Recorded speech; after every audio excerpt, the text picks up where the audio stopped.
The call of God. The call of God is, first of all, it's a burden. It's something you know you've got to do. But this comes from God. You've got to serve God. You've got to serve the God of the ages. You've got to serve Him with your whole life. You've got to put Him first and go do something for God. The call of God is between you and God. When you hear a voice, you usually are polite and say yes, and God is called, and you have to say yes.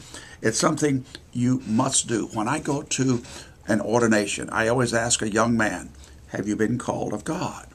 If you've been called of God, then you must serve Him.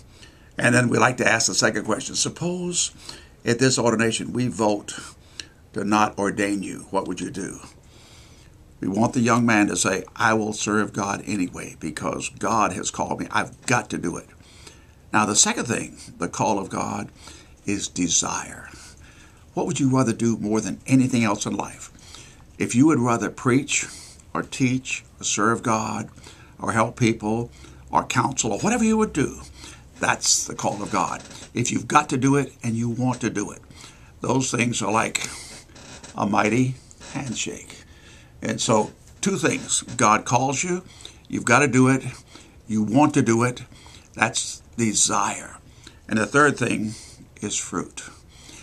Jesus said, you have not chosen me, called me, but I have chosen you and ordained you that you might go and bring forth fruit. And therefore, I can tell when a man has been called of God if he has fruit in his life. What kind of fruit do you have? If you are a good teacher, you ought to produce learning. If you're an evangelist, you ought to produce souls.